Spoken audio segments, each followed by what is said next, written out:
שיר למעלות, אשא עיניי להרים, מאין יבוא עזרי.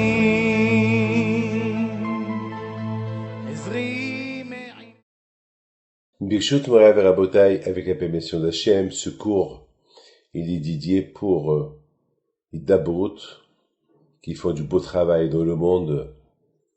Alors Rabotai, on sait très bien que on approche Matan Torah.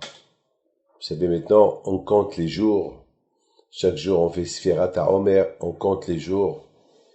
À l'époque, malheureusement, on faisait Sfirat HaOmer à la synagogue avec Minyan. Ça fait un bon moment que nous sommes confinés chez nous à la maison, on peut rien faire. Et bon, maintenant il commence à donner la permission d'aller à gauche et à droite, mais il faut faire attention quand même, parce que il faut savoir que un remède pour ce Covid-19 qui fait des dommages dans le monde entier, ils n'ont pas encore trouvé une solution. Ils essaient de trouver, chaque fois ils disent dans 2 semaines, 3 semaines, 1 mois, 2 mois, mais on est loin. Je peux même vous dire que depuis 4 ans, que déjà il y a des recherches. Donc, la solution est, bien sûr, chacun y met son travail, mais notre travail à nous, c'est Ahdout, l'unité, être unis, la Torah, se renforcer, ne pas parler de la Shonara. Et vous savez, Corona, c'est du mot Keter. Keter, c'est la couronne. Et ce qui est impressionnant, c'est lorsque j'ai compté le Homer la semaine dernière, si je me trompe pas, jeudi, il y a là-bas, je crois, si je me trompe pas, le 15e jour, et vous savez, chaque jour du Homer, il représente quelque chose de kabbalistique. Et le 15 du Homer, c'est la pensée de Kra Satan. C'est quoi Kra Satan? Vous savez que le mot Kra, c'est un nom très saint. Et le Satan, c'est le Satan. C'est l'ange de la mort. Le Etzahara. Alors, avec le nom de Kra, on demande à Kajorou, casse-le. Casse-le. Derrière toute la prière de Rosh Hashanah Kippour, on mentionne le mot Kra Roi Xaldineno. Déchire, casse et déchire s'il y a de la rigueur contre nous, s'il y a des mauvais jugements contre nous, casse-les. Et c'est bizarre, le chiffre du 15 du Homer, c'est Kra Satan. C'est bizarre. Et il faut savoir que le mot Satan, si vous calculez Satan, c'est de la folie. C'est 368. Pardon, c'est 368. Et Nahash, c'est 368. Et Corona, c'est 369. C'est de la folie. Ça veut dire que Corona, elle a un lien avec le Satan, que le Satan, on ne sait pas d'où il vient. Vous avez compris? On ne sait pas d'où il vient. Et vous savez que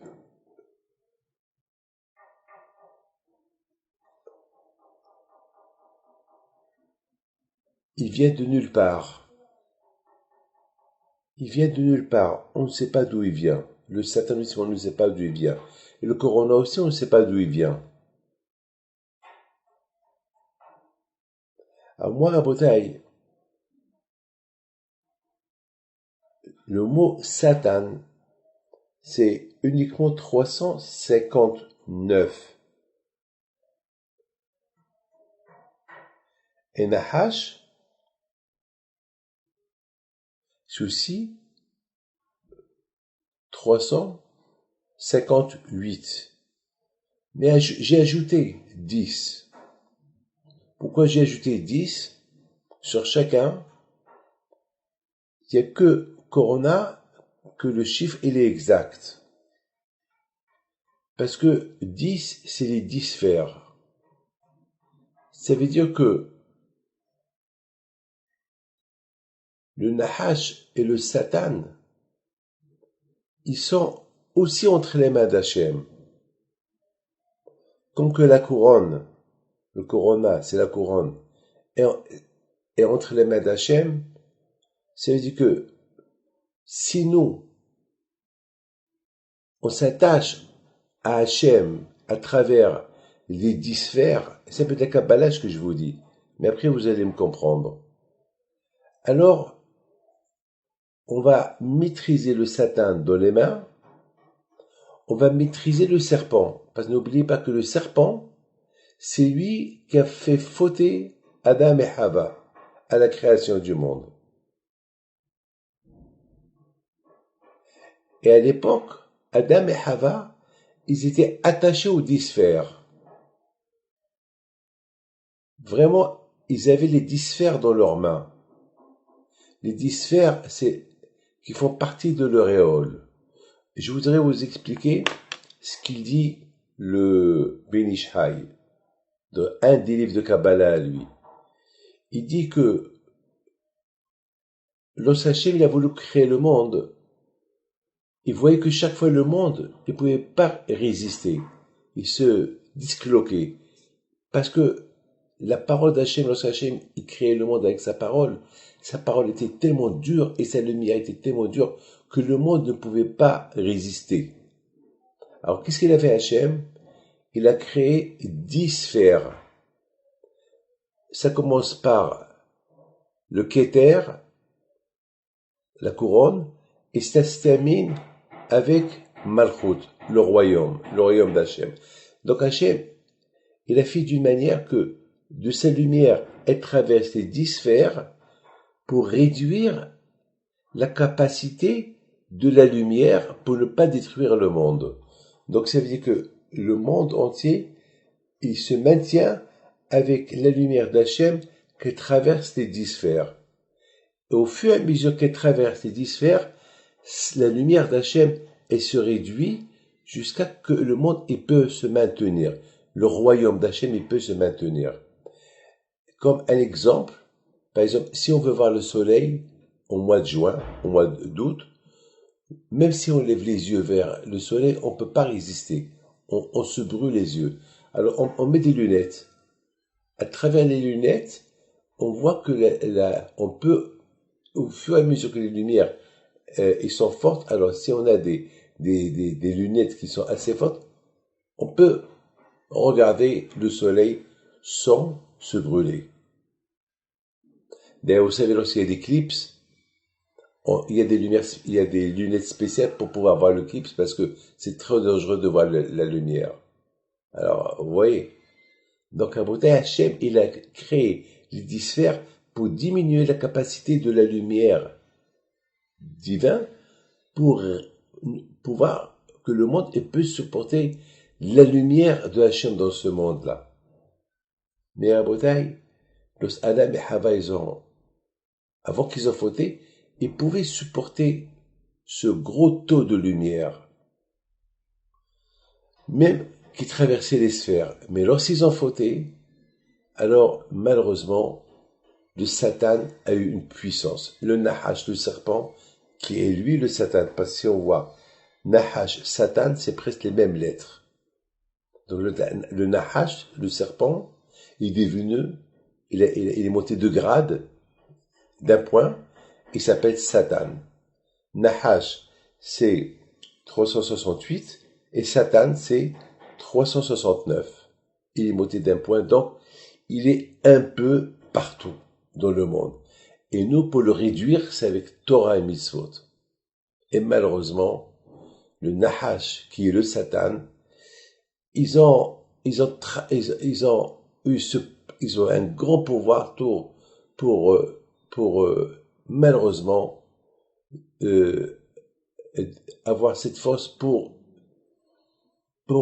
ils ont mélangé le bon et le mauvais avec la faute de Adam Rishon. Et notre travail aujourd'hui, c'est de travailler avec la Torah et les mitzvot pour ramener le Keter d'Hachem qui soit propre du Yetzirah.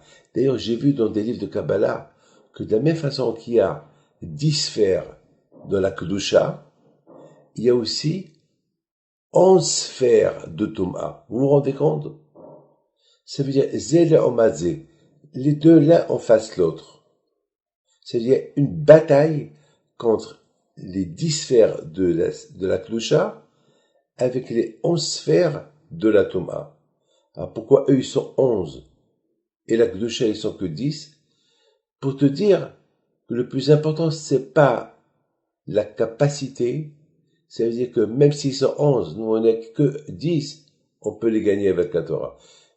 Comme on dit dans la prière, que nos ennemis, ils viennent avec des bombes, avec des tanks, avec des bombes atomiques, ils viennent avec une armée colossale, comme les Grecs qui sont venus faire la guerre contre les Bénis Israël, ils sont venus avec beaucoup d'armes, et les Hashmonaïm, ils étaient que 5, avec le nom de Dieu, ils sont partis, ils les ont gagnés.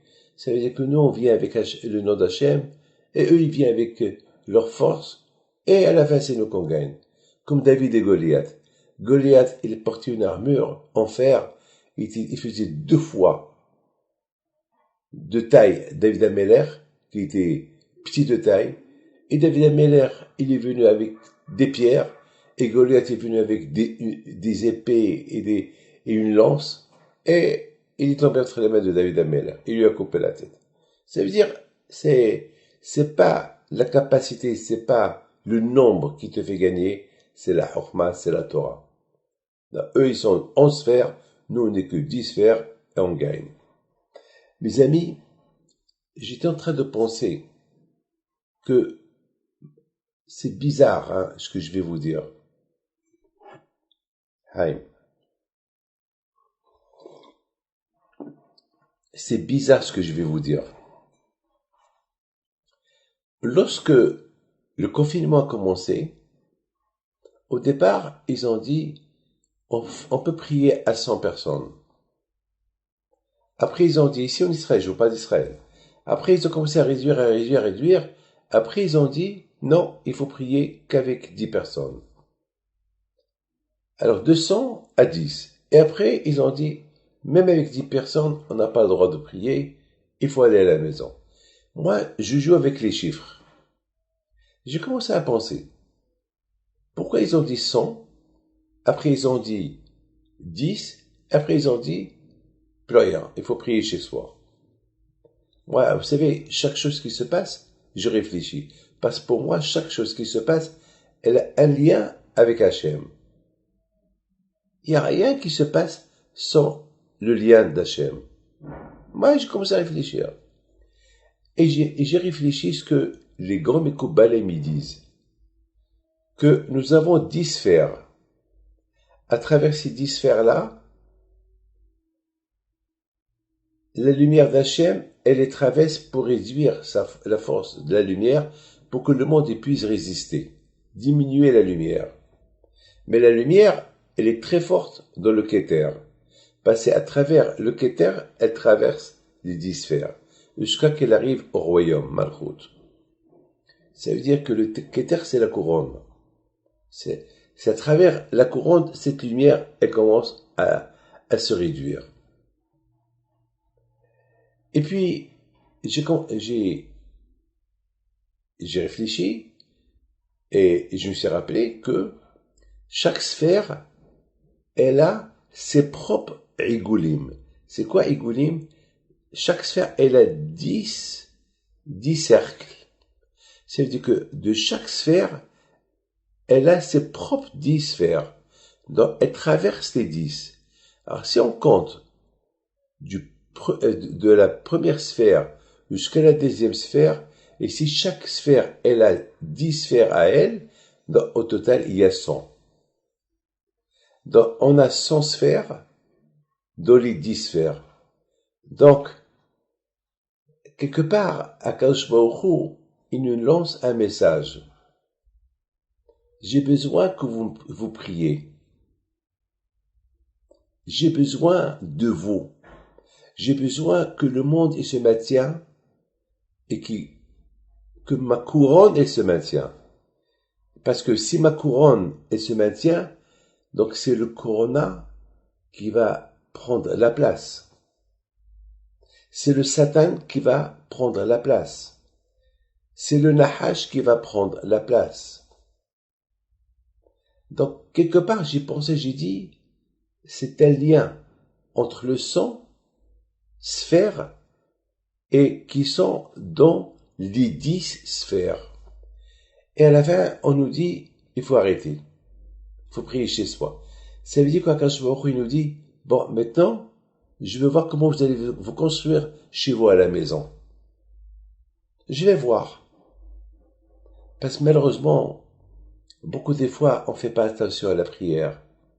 Beaucoup des fois, on ne fait pas attention au brachot. N'oubliez pas. Lorsqu'il y avait l'épidémie, à l'époque de David Ameller, il a instauré à faire 100 brachot, 100 bénédictions. Il y a, dans chaque fois qu'on fait la Hamida, il y a 18.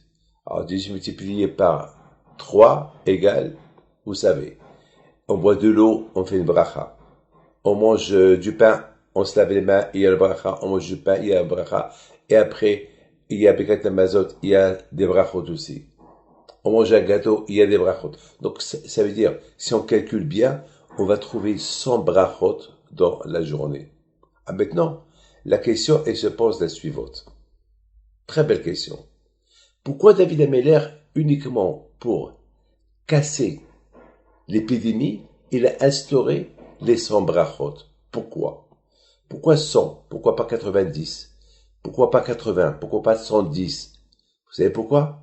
Parce que David Ameller, il a compris que, malheureusement, la Magefa, l'épidémie qu'il y a, c'est parce que on a réduit les lumières qui arrivent de Keter, de la couronne, qui traversent les 10 sphères et qui traversent en même temps les 10 sphères de chaque sphère. Ça fait en tout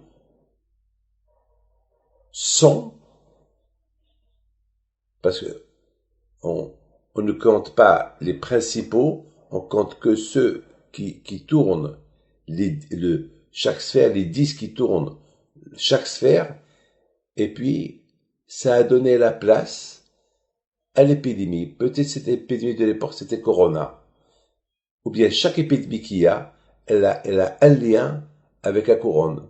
Parce que lorsqu'on fait pas Torah et Mitzvot, on réduit la capacité de la lumière qui entoure chaque sphère, et jusqu'à que on arrive au Keter, et le Keter, il supplie pas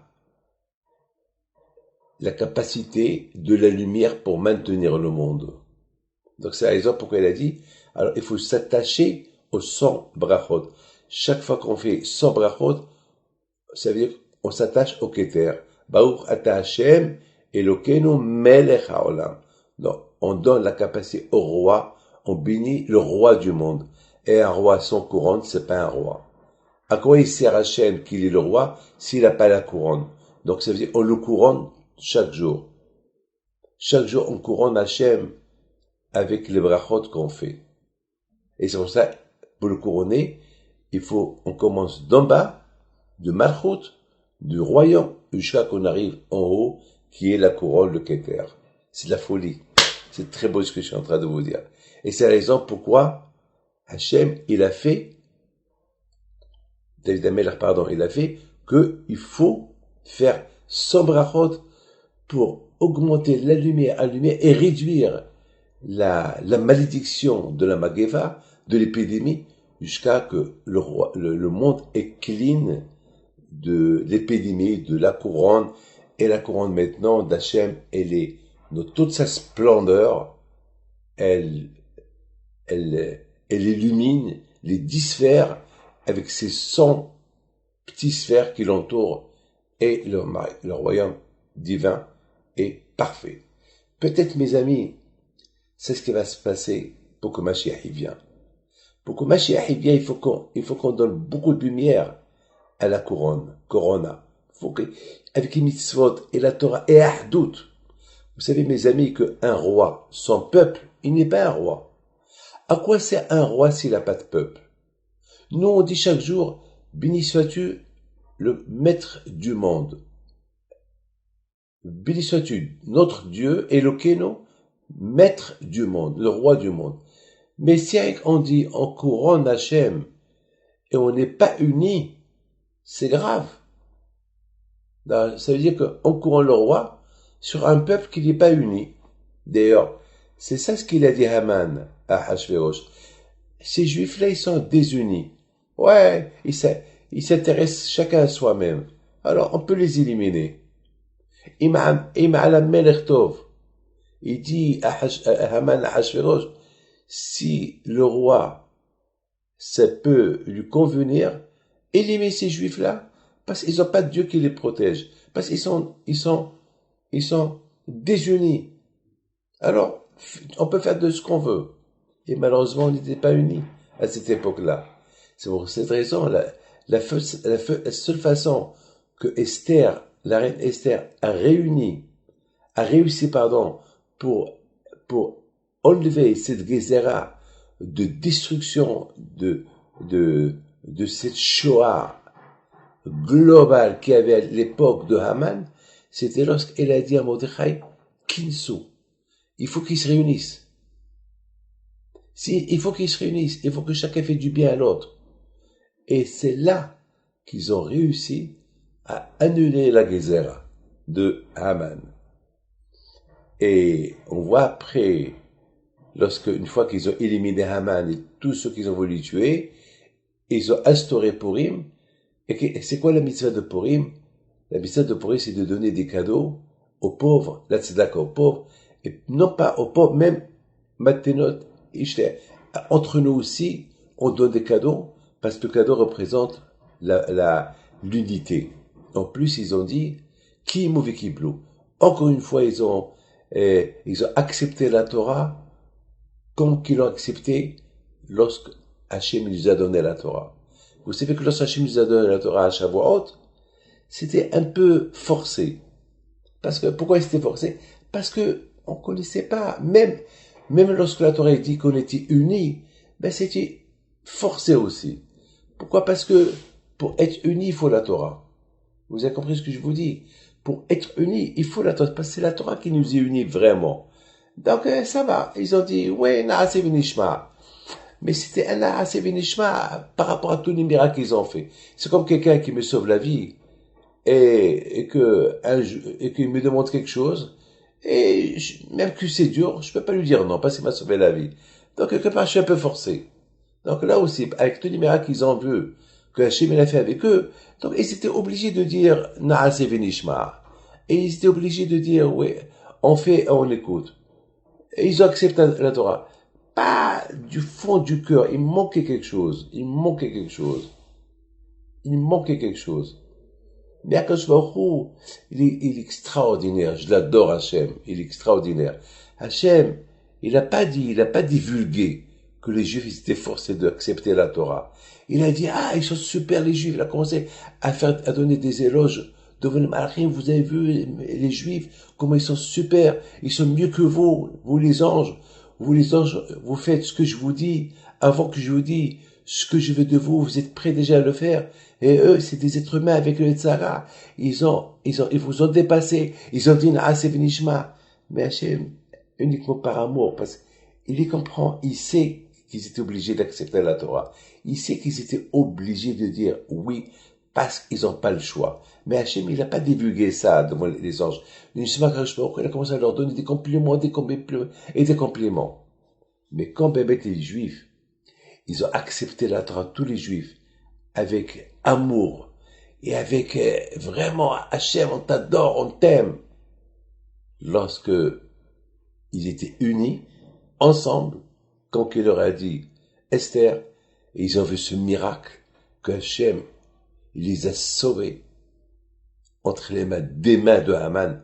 Là, ils ont dit à Hachem, la Torah qu'on a acceptée il y a 3500 ans ou plus, on l'accepte maintenant avec joie.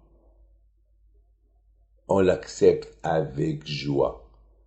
Pardon, je me suis trompé sur la date de l'époque des Esther jusqu'à Matan Torah. Je peux pas vous dire exactement combien de peut-être 2000 ans, je peux pas vous dire. J'ai peur de m'en tromper, mais de toute façon, vous imaginez, après quelques milliers d'années, ils ont compris que Hachem, il est bon. Alors écoutez bien ce que je vais vous dire. J'en suis certainement sûr ce que je vais vous dire. Lorsque Haman, il a décidé, avec Ahashverosh, de tuer tous les Juifs du monde entier, 127 pays, le Midrash, il dit, quand il y a un avis, il est parti chez Abraham, Yitzhak, Yaakov. Il leur a dit, vous savez qu'il y a une Gzera. Les Juifs, ils vont être éliminés par Haman. Et ils ont dit, qu'est-ce qu'on peut faire? On peut rien faire. Si ils ont pas, s'ils se sont déconnectés d'Hachem, qu'est-ce qu'on peut faire? Hachem, il leur a donné la Torah, et la vie, et la santé, et tout. S'ils respectent Torah et Mitzvot. Là, regarde, même le Beth Amikdash a été détruit. Qu'est-ce qu'on peut faire? Il y a un avis qui signifie, il va chez Moshe Rabbeinu. Il dit à Moshe, tu sais ce qui se passe? Quoi? Il y a un Haman avec le roi Ahashverosh, ils veulent détruire tous les Juifs le 15 Adar. Les 13, 14, 15 Adar. Ah bon? Pourquoi? Parce que malheureusement, ils sont un peu relâchés de la Torah. Alors Mordechai dit, attends, est-ce qu'il y a là-bas quelqu'un dans ce monde-là qu'il peut prier, lui prie d'en bas et moi je prie d'en haut? Il y a un avis, il dit oui, il y a un qui s'appelle Mordechai. Mordechai Yehudi. Pourquoi il s'appelle Yehudi? Parce que il n'avait pas honte d'être juif. Mordechai Yehudi. Dans la vie, il ne faut pas avoir honte d'être juif. Il y a beaucoup de gens, ils sont juifs, mais ils ont honte. Ils enlèvent la kippa ou ils veulent un peu vivre cachés. Non! Hachem, il a donné la Torah en public. Donc, en public, il faut faire cette démonstration. Je suis juif et j'ai pas honte. Ne pas avoir honte de dire je suis juif. Celui qui a honte, il tombe dans le piège. Et après, que Dieu préserve, il risque d'en finir avec soi-même. Non, il faut être... Une fois, je montais dans un avion pour aller au Mexique. À l'époque, c'était à la mode de mettre les gens, ils se peignaient les cheveux avec, comme les punks. Ils se peignent les cheveux avec des couleurs. Il y avait un monsieur barbu, un Mexicain avec son chapeau mexicain, et sa barbe était bleue, verte, violet. Et tout le monde en regarde, tout le monde lui prenait des photos, et tout le monde était sympathique avec lui. Et lui, il se promène, Zamak, Choufonienne, je regardais moi. Et moi, avec ma barbe naturelle, tout le monde qui me regarde, et tout le monde qui pointe sur moi. Avec, je vous dis, méchanceté. C'est un juif. Alors l'autre, au lieu que les gens pointent sur lui, c'est lui le champion, et moi avec ma barbe naturelle, on me voyait comme si on voyait un singe dans une cage. Et je me rappelle dans l'avion, il se promenait comme ça pour que les gens l'admirent. Alors j'ai dit, moi aussi je vais faire pareil que lui. J'ai moi aussi commencé à marcher dans l'avion. Alors je voyais la différence. Les gens, ils voyaient un barbu teinté, avec des teintes de toutes les couleurs, et moi, avec ma barbe naturelle, aussi me regarde. Mais leur regard était différent lorsqu'ils me regardaient. Lui, c'était le sympathique, moi, c'était l'antipathique. Mais j'étais fier d'être juif. J'ai fait moi aussi une démonstration pour Hachem. Donc, à Boutaï, il y a un avis, il dit à Moshe Rabbeinu, il y a un juif qui s'appelle Mordechai Yehudi. Avec tout ce qui se passe, parce que Mordechai, il ne se prosterne pas devant Haman, parce qu'Haman, il avait une idole, que tout le monde qui le voit, il se prosterne devant lui et devant la Abodazara. Et Mordechai, il a montré qu'il est juif. Lo yichra velo yishtahave. Il ne se prosterne pas devant lui. Alors Moshe dit à Eliaou, un homme comme lui, c'est lui qui va annuler la Xéra. Moi d'en haut, lui d'en bas. Et ils ont commencé à prier. La prière, elle monte chez Hachem. Mordechai, qui représente tous les juifs du monde, il prie à Hachem. Et sa prière, elle est montée chez Hachem. Et Moshe Rabbeinu de là-haut, lui qui nous a donné la Torah, il priait de là-haut. Les deux prières, ils ont fait ravage dans les autres mondes. Et il s'est passé quelque chose de magnifique. Tous les juifs, ils se sont réveillés à travers la prière du ciel et à travers la prière d'en bas, 100% que ils ont rempli les 100 sphères de lumière de Malchut, du royaume, de la sphère de Malchut, le royaume d'en bas. La prière des Juifs, elle monte, et d'en haut, la prière de Moshe Rabbeinu aussi, elle commençait par le Keter d'en haut, elle descendait en bas, et les deux prières, ils se sont reliés, ils ont certainement rempli ces canaux, ces cynorrotes, ces tuyaux des 100 sphères pour que Esther Amalka, elle arrive chez Ahashverosh et annuler la Gézéra d'Ebni Israël. La Gézéra de Haman. Ça veut dire lorsqu'il y a des Gézérotes, lorsqu'il y a des épidémies et des mauvais degrés, c'est pas la lumière dans les sphères, il manque la lumière dans les sphères. C'est la lumière qui donne la vie, c'est la lumière qui donne la bonté. Alors, le seul moyen, c'est la Emouna, la Torah, pour les faire, pour les remplir et donner, comme le Pekavot dit, le monde y tient grâce à la Torah, la prière et le Hesed. Olam Hesed Ibané. Alors vous imaginez que lorsqu'il y a ces trois choses à la fois, il y a le chef à l'abondance dans les 100 sphères, et il y a la paix. C'est ce qui va se passer lorsque Mashiach va venir. Mashiach, il viendra lorsque le Keter, la couronne d'Hachem, avec une grande teshuva à nous, elle va supplier, pas supplier, elle va provide, elle va donner à gogo, avec abondance, la lumière d'Hachem, et ça y est, ça va éclater le Satan, ça va éclater le Nahash qui a détruit ce monde depuis lorsqu'ils ont donné ils ont fait fauter Adam Rishon, Adam et Hava, et automatiquement cette obscurité qui apporte le Satan, parce que il y a la lumière et l'obscurité. Donc, où c'est la lumière qui règne, où c'est l'obscurité qui règne. Avec, de plus que nous on fait Torah Mitzvot, on réduit l'obscurité. Au lieu qu'il y ait l'obscurité, elle devient la lumière. Mes amis, maintenant, vous avez trop compris. Les bénis Israël, ils ont compris que pour que Mashiach y vienne, pour que Haman, les décrets de Haman, ils soient annulés une fois pour toutes, il faut une seule chose, laquelle il faut réduire l'obscurité de Haman.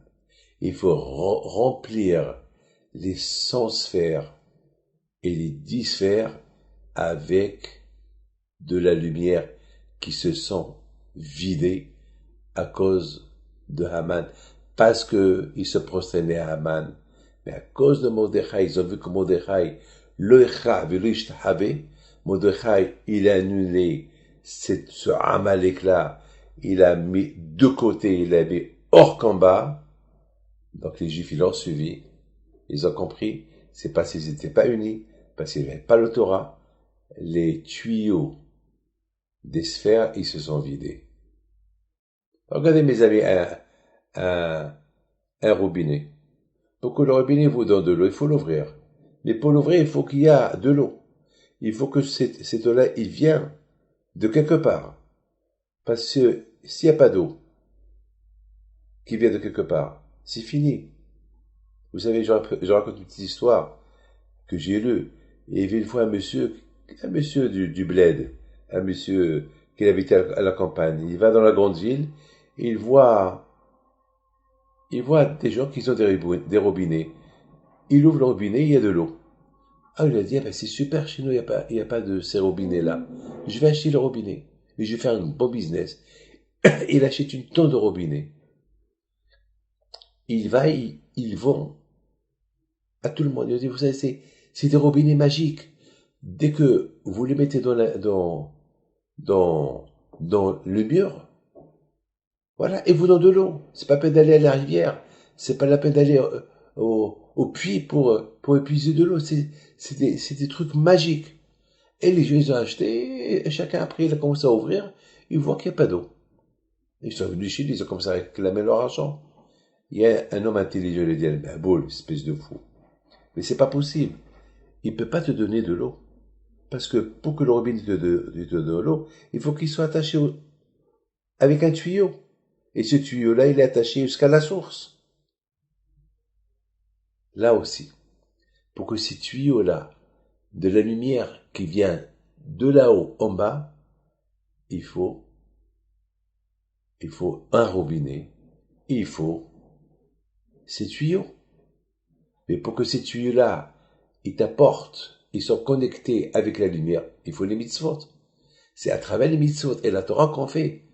On apporte le Sheva, on ouvre, on se connecte avec la source de la lumière, avec les brachot, les 100 brachot qu'on fait. Donc maintenant, vous comprenez, Rabotai. Aujourd'hui, on a un problème. On a le corona. Corona, c'est Keter. C'est la couronne. Cette couronne, qu'elle alimente la lumière pour maintenir le monde. Lorsqu'il y a Torah et Mitzvot, elle alimente non-stop.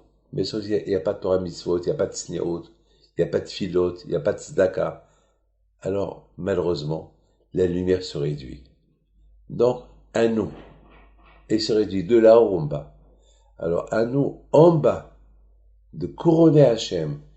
Alors, au fur et à mesure qu'on fait Torah Mitzvot, la prière, elle monte jusqu'à qu'elle arrive chez Hachem, jusqu'à la couronne, et là, on ouvre les tuyaux et on fait descendre la lumière, le shefa, l'abondance, la refoua, la bracha, et tout ce que vous désirez. Pour cela, il faut l'union. Il ne faut pas qu'on parle de la shonara. Parce que si on parle de la shonara, ça apporte la magefa, ça apporte des épidémies. Il y a beaucoup des épidémies, malheureusement, dans le monde, tout le temps. Mais on ne les voit pas. Et vous savez, le cancer, ça peut être aussi une épidémie. Quelqu'un qui a des problèmes des reins, c'est aussi une épidémie. Vous savez, toutes les maladies, c'est des épidémies. Mais il y a des épidémies qu'on les appelle épidémies. Il y a des petites épidémies. Mais lorsqu'il y a une grande épidémie globale, mondiale, c'est que vraiment, il manque dans la source quelque chose. Il manque quelque chose. Alors, à Botaï, à nous de faire. C'est pour ça qu'on dit que contre l'épidémie, il faut lire la Kétoret. La paracha de la Kétoret. Et c'est quoi comment ça s'appelle la paracha de la Kétoret? Pitoum à Kétoret. Pitoum. C'est quoi Pitoum? Pi, la bouche, toum, atome. Il faut la fermer. Il faut fermer la bouche. On fait beaucoup attention à ce qui rentre dans la bouche, de la cacheroute, mais on fait pas attention à ce qui sort de la bouche, qui est le lashon hara. Donc, à Botaï, pour recevoir la Torah dans quelques temps, si Dieu veut, on se prépare tous à l'union, unité, être unis, faire attention à la médisance, faire des brachot, et surtout mes amis, prendre des mesures, on prend quelque chose sur nous. Pour notre génération aujourd'hui, ce qu'on doit prendre sur nous maintenant, c'est ne pas parler à la shonara. Et surtout, ce qu'on prend sur nous maintenant, il faut dire, ce que je prends sur moi maintenant, je continuerai à les faire après l'épidémie. C'est pas une fois que l'épidémie s'arrête, je m'arrête. Non. Mes amis, que le bon Dieu vous protège, et vous donne et bonne journée. אדוני ישמור צאתך ובואך מעתה